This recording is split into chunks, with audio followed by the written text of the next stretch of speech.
that would like they are here. Baldwin, your request was granted, and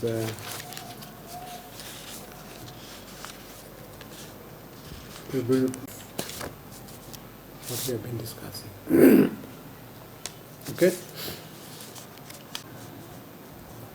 That we are sorry about the great delay in reaching where we are. But this was not because of any ill motive. Easy to get all the witnesses that we require, and then also getting the council together to deliberate on the case that was before us. So we ask you to forgive us for the delay,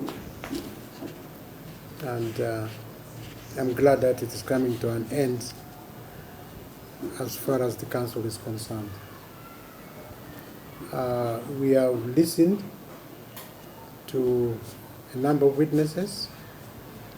We have also looked at various documents that has enabled us to reach where we are today. And after a very careful consideration, this is what we want to present to you and to Nsambya Hospital regarding the matter before us. So what I'll do, I'll read you our understanding of the issues, our consideration of the issues, and the recommendations that we have come up with. Okay? Yes. Regarding the management of Kyomuhendo Hellen.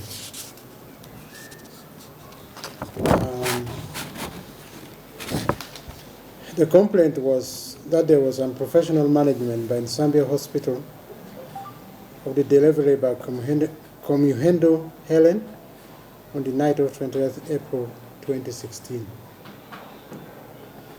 We invited witnesses and they gave evidence on oath. The witness that we invited at this inquiry included Karagaba Baldwin, the husband, a number of nurses from Nsambya Hospital, the doctors in Nsambya Hospital, and other doctors. We would also like to say that this inquiry was preceded by a pre-inquiry investigation where a number of witnesses were also called. One of the witnesses was the late Kyomuhendo Hellen. So what I'll do, I'll read to you the findings of the inquiry with that background.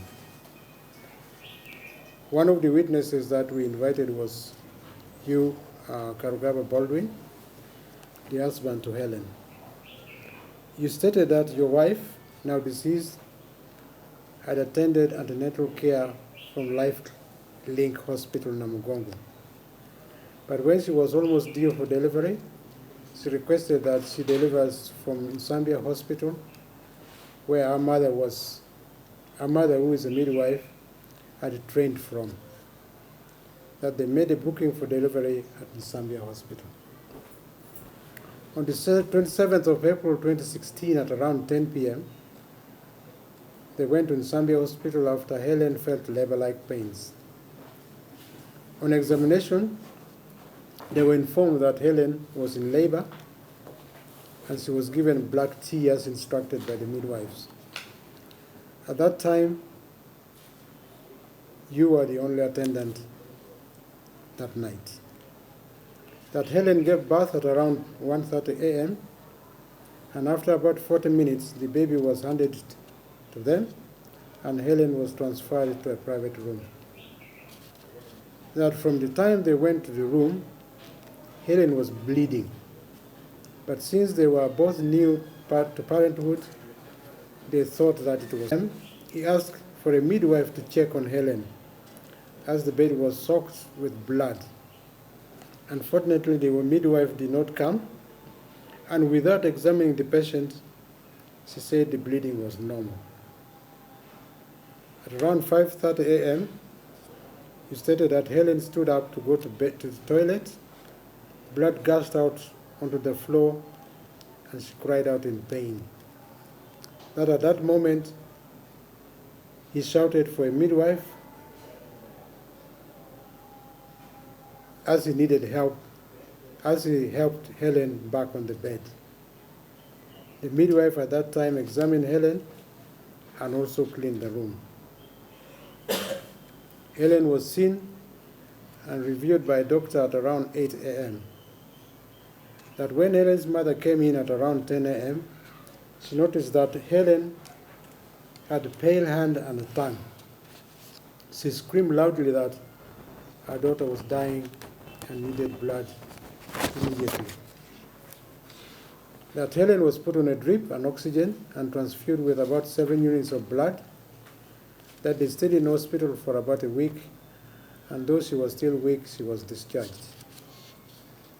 He wondered why there was a lapse in attending to his wife, and he believed that it was because of the delay to attend to Hellen from 1:45 a.m. to 10 a.m. on the 20th of April 2016 that caused the subsequent complications which she succumbed to in 2018. Hellen's blood pressure remained high after the incidents, and she was weak. She was seen at International Hospital, Kampala by Dr. Sekasamvo, and she was also attended to at Mulago, Kirudu. The next witness was Najemba Hester. She stated that she admitted Hellen, who was in labor, and she was reviewed by the doctor after an hour, as is the routine in Nsambya Hospital. The doctor ordered oxytocin to augment labor. She delivered the mother at around 1:30 a.m. and repaired a tear before transferring her to the postnatal ward at about 3 a.m. That at 6:30 a.m. the husband came in calling for help, that Hellen was bleeding, that she called the doctor on call, Dr. Musana, but Dr. Musana, who happened to be around, came and handled the situation. She estimated blood loss to be about 500 to 700 mils. Another witness was Nabuliba Jacqueline, an enrolled midwife. She stated that Hellen was left in the labor room for monitoring and was later transferred to the room when she was clinically fine. That the husband called them to let them know that Hellen was bleeding, and Dr. Musana came to assist at around 7 a.m.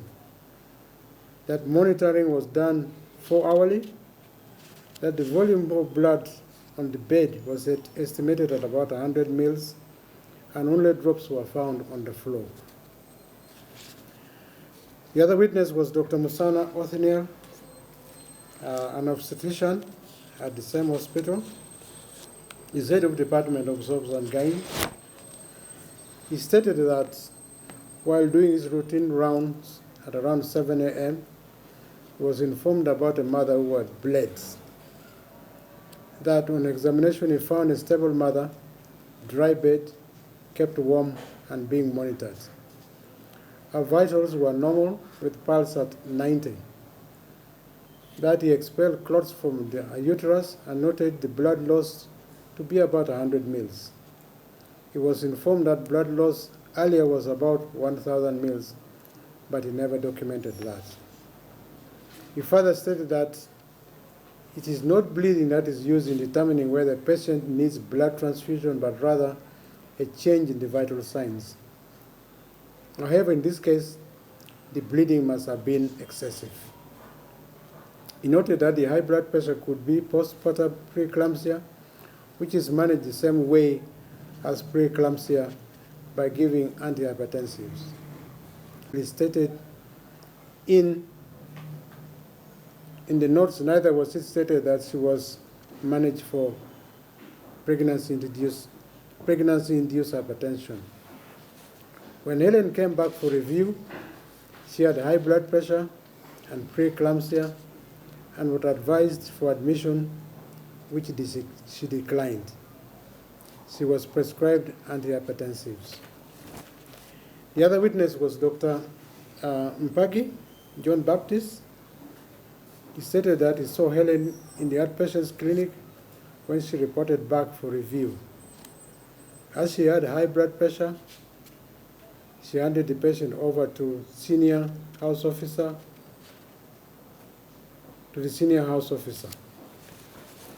The other witness was Dr. Sekweyama Peter, 42. He's an obstetrician and gynecologist and deputy medical superintendent in Nsambya Hospital. He stated that on the 20th of April at around 2 p.m., while in theater, he was called by a resident, that is Dr. Mwesigwa, bringing a mother with postpartum hemorrhage for examination under anesthesia. That when he went to the waiting bed, he found Hellen with primary PPH, blood pressure of 140/30, pulse of 116 beats, uterus was contracted. Vaginal examination showed no vaginal bleeding and seemed to have been repaired. Informed them that there was no need for theater, but that the patient needed blood transfusion. His impression was that this was a case of controlled PPH, but in hypovolemic shock. He stated that Hellen, a primary gravida, was managed well. Oxytocin was prescribed after the rupture of the membranes in order to increase contractions. He noted that many women recover from blood loss without transfusion. All other vitals during investigations did not call for transfusion until much later in the afternoon. He stated that transfusion is done when hemoglobin level is below 6 and the pulse above 110. That in order to avoid hypovolemic shock, 2 units of IV fluids were put up, mother was monitored, blood pressure and pulse also monitored. He stated that Hellen must have suffered preeclampsia and she was started on Aldomate, which is the first line of intervention. She was discharged on the same medication. He further stated that there were some gaps in record keeping by the hospital. On his part, he did not record all his findings in theater, and the doctors who reviewed Hellen did not write in the fluid balance chart either. The other witness was Dr. Sakasamvo Emmanuel, a nephrologist. He stated that he saw Hellen around June 2016 after she had been discharged from Nsambya Hospital. That he was called to International Hospital, Kampala, to review a patient in severe kidney failure. On examining her, he found a high blood pressure of 180/110, which was above normal for sex and age. She was severely anemic, had pedal edema, and was producing little urine. She was put on hypotensive drugs. After discharge from IHK, he saw Hellen on referral in his private practice with a diagnosis of stage 5 kidney failure. He noted that the cause of acute renal failure could have been pregnancy-induced hypertension, severe blood loss, or toxicity from drugs. She was put on dialysis. When she returned for follow-up, the blood pressure was still high at 170/110. He stated that the planned management was to do dialysis and ultimately perform kidney transplant. Recording from testimonies from the witnesses. Now, the council considered both oral testimonies and review of the patient's file and made the following observations. 1. At the last antenatal visit to LifeLink, the patient's blood pressure was high at 130/90 millimeters of mercury, and she had edema, features suggestive of preeclampsia, but this was not followed up. patient was admitted at Nsambya Hospital in established labor, and one hour later, labor was augmented with oxytocin. An hour after augmentation, she delivered. It's not clear why doctors opted for oxytocin when she was in established labor. 3. Blood pressure recordings by various personnel at Nsambya Hospital, that is the nurses and the doctors, varied widely, rendering records unreliable. 4. The patient had heavy bleeding from the time of delivery at 1:15 a.m. up to around 6:30 a.m. before she was attended to by a midwife. During that time, there was no evidence of monitoring of the mother. Between 10 a.m. and 1:45 p.m., 3 doctors reviewed the mother and they noted an atonic uterus. It was then that it was decided at 1:40 p.m. to take her to theater for examination under anesthesia. Of note was that the blood pressure monitoring chart was not commenced until about 10 p.m. of the 28th of April 2016 in a patient who had postpartum bleeding. 6. The transfusion of 7 units of blood reflects the massive amount of blood that was lost after delivery, but was not noticed due to inadequate monitoring and attention. It was evident that although management of hypovolemia was instituted, this was done late. 7. The patient developed hypovolemic shock in the ward, resulting from blood loss, which went unnoticed for some time and was probably one of the factors that led to acute renal failure. The other factors that could have contributed to renal failure was postpartum preeclampsia. 8. 5 weeks after delivery, she was admitted at IHK in renal failure and pregnancy-induced hypertension. 9.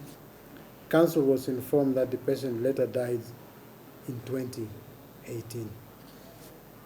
These were our observations resulting from the testimonies and review of the documents, that is the patient's file at Nsambya Hospital. Evident that there was professional negligence in the management of Hellen Kyomuhendo by the staff at Nsambya Hospital. This could have led to the development of complications and subsequent renal failure. In view of the above, Nsambya Hospital is hereby given a written reprimand requiring it to improve on its standards of care, particularly in management of maternal health. The Council will make a follow-up to ensure that these improvements have been made. In case it has not been done, Council will not hesitate to withdraw its license if no improvement is made by the hospitals in the areas of weaknesses. This is the finding of the Council and sorry, and the recommendations. Thank you.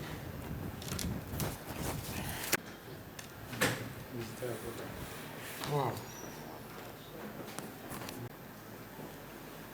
So,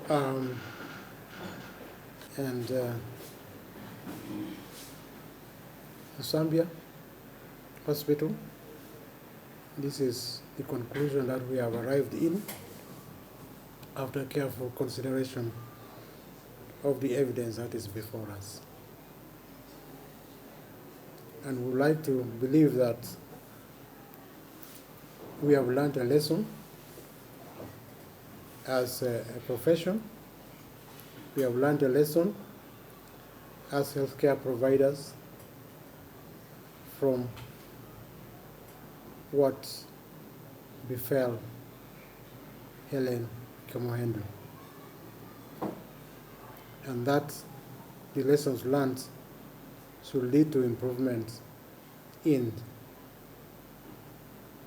the care, the quality of care that we offer to our clients. I would also like to state that the Council will continue to play its role in ensuring that, one, the doctors that we produce in this country meet certain basic standards, and two, that the performance of the doctors in providing the care that is required is such that quality of care and safety of patients is taken into account. And we want to state that the decisions of the Council is aimed at making sure that there is improvement in care that is rendered to the citizens of this country. And we shall ensure that that is done without fear or favor. Thank you. Recommendations and the findings of the Council. Can I make a comment? Yes. Yeah, a verdict on this matter. I feel my heart is a bit relieved, and I feel Hellen did not pass away in vain, in as much as she did not. I would wish that she's here and she hears this pronouncement. And I feel vindicated, because if you're the person who was right immediate to a person who passed away in such circumstances, there is a certain retained weight on your heart, as if you might have contributed, you might have facilitated that passing away. So, and I made an appeal to you that I'm seeking that this be resolved, so that it gives me a sense of closure to some point, and that the attention also gets to be put onto other people, because I guess this is not, my wife was not the first victim of such practice, and I'm not the first victim of the kind, but based on how I've seen you also endeavoring, and I'm not saying you're biased or something, but you've looked beyond just the text of the discussions of the case, and looked at the heart and also circumstances, the circumstantial evidence in terms of reporting. And personally, I'm satisfied, I'm grateful, and I believe, hopefully, if these colleagues of mine are recording this is something I'm going to keep as a record to show my daughter what happened and what I try to do to bring a sense of closure and judgment about this case. So I'm praying that God will help you to play your part, to be able to intervene in these situations, because it's sad, it's really extremely sad, that a 27-year-old girl who had never had any medical problem, any health complication, giving birth to a child for the first time and passes on. So I choose to understand all the delays and the difficulties, but I'm so grateful. I'm very, very grateful for the judgment.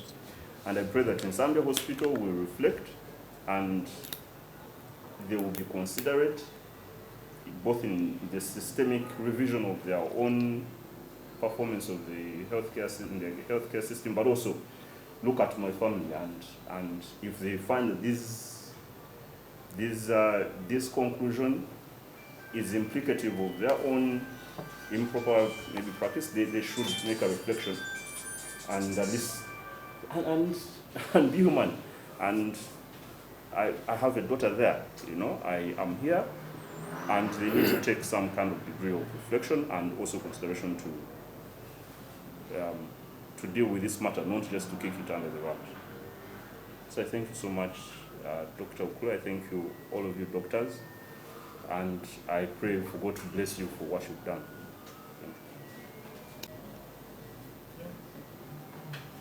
Any comment? Or is fine?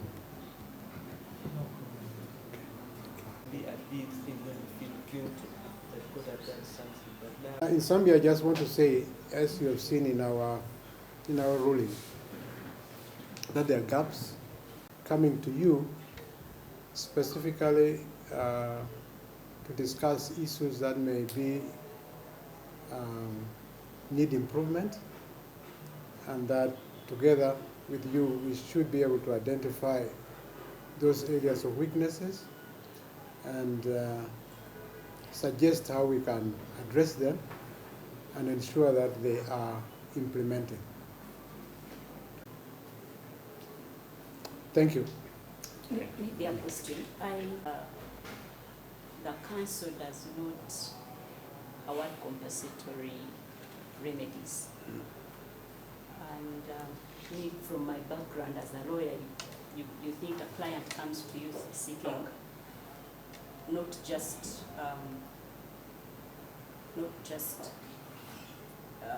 a decision, but they're also looking at the compensation, what they have incurred. And I was looking at Baldwin's bill, they went to close to 200 plus million in the few duration that they had to go through the challenge. And I could hear it when he says, I hope Nsambya will be human, to think about them in that capacity, in that regard, because he says, I have a daughter and things like that.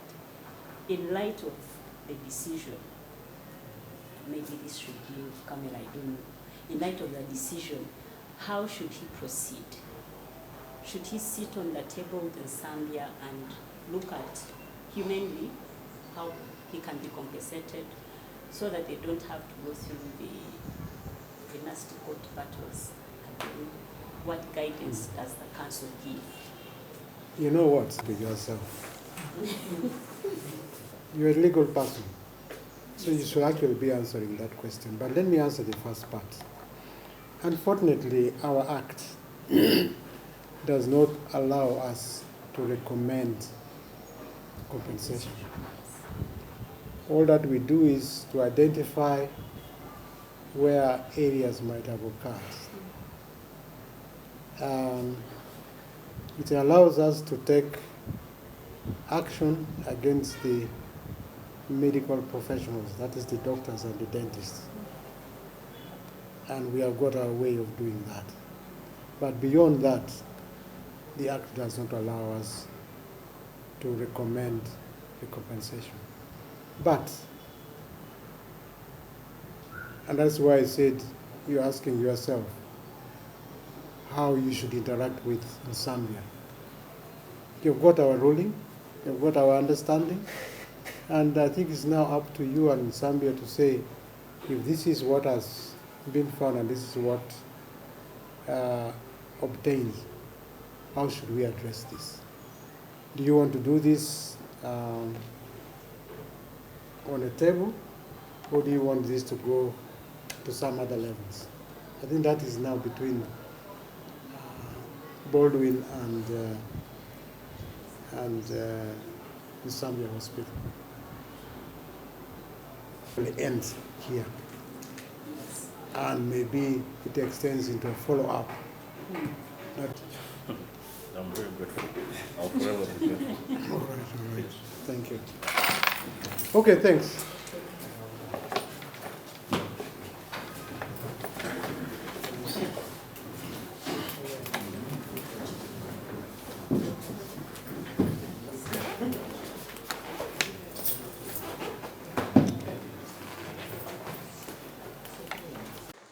And many issues might have been addressed. And we'd like to thank you for your efforts. And please, the award were honorary. The act does not allow. The medical field. Yeah, and of course it's Please keep it up. from the cooperation.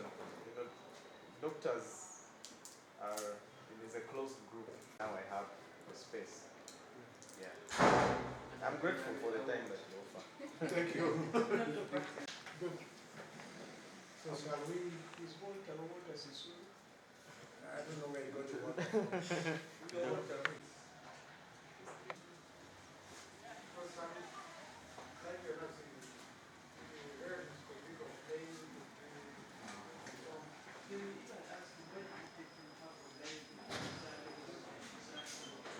to hold it. Okay. So you just tell me your name.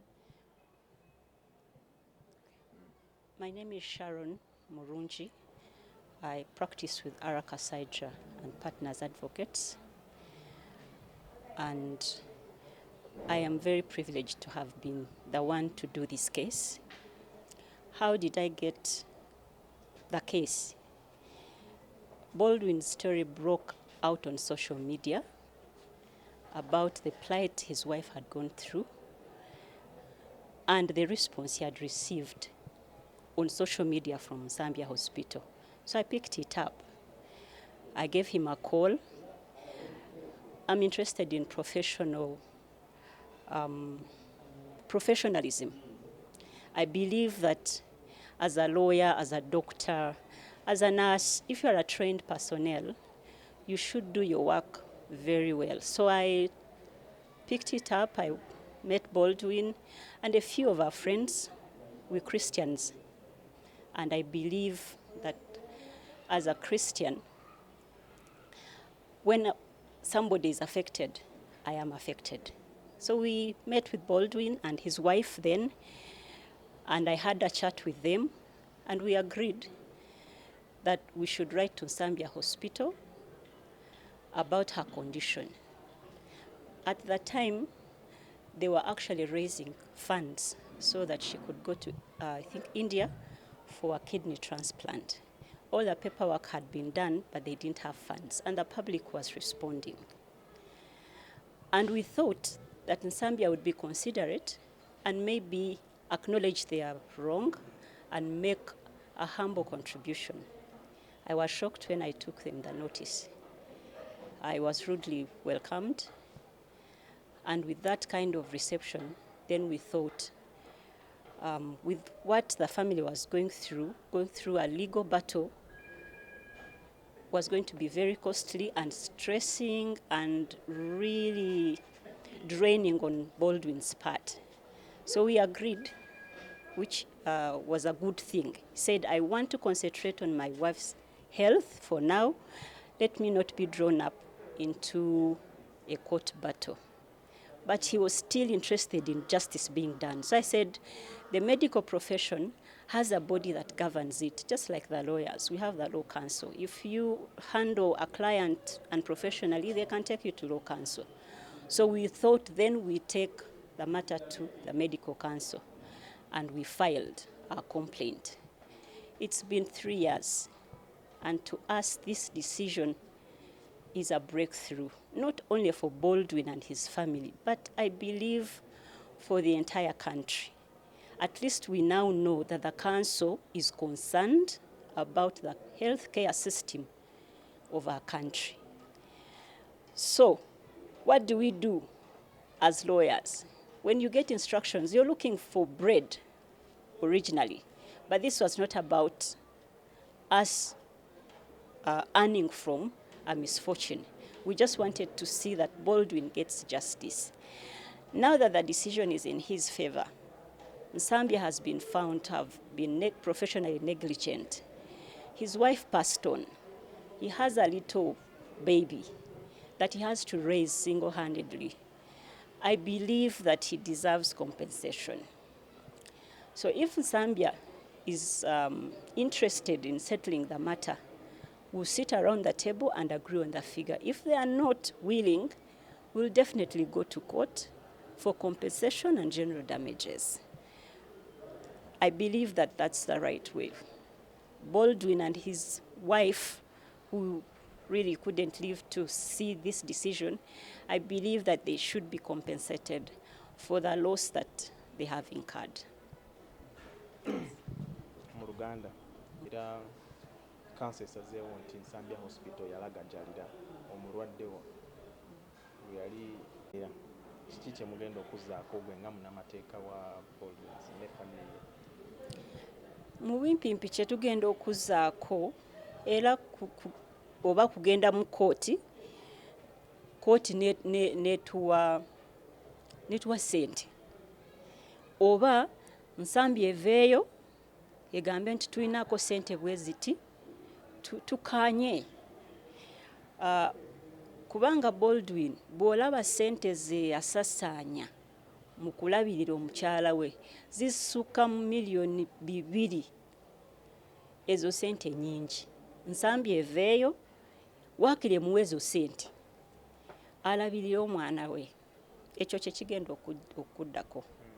Ogambyeko nti mwagezaako okwogeraganya n'Ensambya. Tetwajjayo kintu nti kiri awo kyamaanyi, tebaayagala kwogera. In fact bo baagamba nti tebaali mu nsobi, balabirira omulwadde nga bwe basobola nga professionals, nga abakugu mu byobulamu, nti awo ebyokutuula ku mmeeza nti tukanye ne bigaana.